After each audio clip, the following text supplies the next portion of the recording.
Feel সিমন্সের হাতে প্রথম চাবিটা দেওয়া হয়েছিল 2024 সালের চ্যাম্পিয়ন্স ট্রফির পর্যন্ত, তবে সেটা বাড়িয়ে 2027 ওয়ানডে বিশ্বকাপ পর্যন্ত নেওয়া হয়েছে। অর্থাৎ বিসিবি ভেবেছে দীর্ঘমেয়াদী পরিকল্পনার কথা। কিন্তু ক্রিকেটে কি আর ভবিষ্যৎ বলে কিছু আছে? যা আছে তা হলো বর্তমান। আর সেই বর্তমান বলছে সামনেই 2026 টি-20 বিশ্বকাপ। ঠিক এই সন্ধিক্ষণে দাঁড়িয়ে একটা কঠিন সত্যের মুখোমুখি হওয়া যাক। গত 15 মাসে ফিল সিমন্সের অধীনে বাংলাদেশ আসলে কি পেল? আমরা কি এগোচ্ছি, নাকি একটা ফরম্যাট ঠিক করতে গিয়ে অন্য দুটো ফরম্যাটে নিজেদের ধ্বংস করছি? শুরুটা করি অস্তিত্বের জায়গা দিয়ে। সিমন্সের ম্যান্ডেট লম্বা সময়ের জন্য, কিন্তু এই লম্বা রেসের ঘোড়া তৈরি করতে গিয়ে ওয়ানডে আর টেস্টের মতো আমাদের শক্তিশালী জায়গাগুলো কি নড়বড়ে হয়ে যাচ্ছে? পরিসংখ্যান কিন্তু সেই বিপদ ঘণ্টিই বাজাচ্ছে। সিমন্সের অধীনে গত 1 বছরে 17টি ওয়ানডে খেলে টাইগার্সরা হেরেছে 12টিতেই, জয় মাত্র 4টি। যে ওয়ানডেতে আমরা ছিলাম অপ্রতিরোধ্য, সেখানে এখন আমরা ঝুঁকছি। প্রশ্নটা এইখানেই, একটি দেশকে টি-20 শেখাতে গিয়ে কি ওয়ানডে সংস্কৃতির বিসর্জন দেওয়া হচ্ছে? কিন্তু মুদ্রার উল্টো পিঠটা ঠিক ততটাই নাটকীয়। ফিল সিমন্সকে মূলত আনা হয়েছিল আমাদের টি-20 ভীতি দূর করতে, আর এখানেই তিনি কিছুটা হলেও সফল হয়েছেন। চন্দিকা হাথুরা সিংয়ের সময়ের সাথে তুলনা করলে বিষয়টা পরিষ্কার হবে।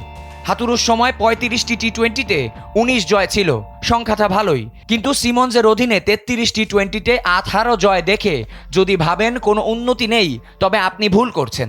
পার্থক্যটা জয়ের সংখ্যায় নয়, পার্থক্যটা সিরিজ জয়ে।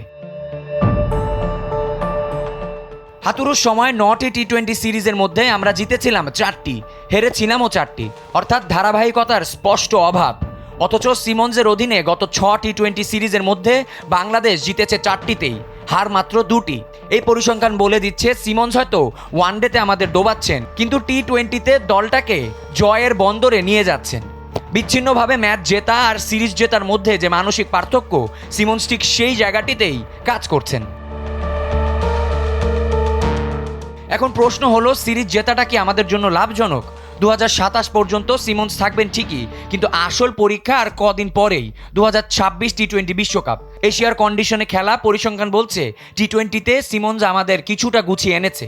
দলটা এখন সিরিজ জিততে জানে, কিন্তু ওয়ানডে আর টেস্টের এই করুণ দশা কি বিশ্বকাপে দলের আত্মবিশ্বাসে ফাটল ধরাবে না? একজন কোচ কি পারেন সব ফরম্যাটে সমান তালে দলকে টানতে, নাকি টি-20 বিশ্বকাপে ভালো করতে হলে আমাদের ওয়ানডের এই কান্না আপাতত মেনেই নিতে হবে? উত্তরটা মিলবে বিশ্বকাপের মঞ্চে। তবে আপাতত এতটুকু বলা যায়, ফিল সিমন্সের বাংলাদেশ টি-20তে স্বপ্ন দেখাচ্ছে ঠিকই, কিন্তু সেই স্বপ্নের মাসুল গুনতে হচ্ছে বাকি 2 ফরম্যাটকে। তাই আপাতত ধরে নেওয়া যাক, আসন্ন টি-20 বিশ্বকাপই হবে সিমন্সের আসল পরীক্ষা। আবিয়াজ ইরতেসাম, সময়ের আলো।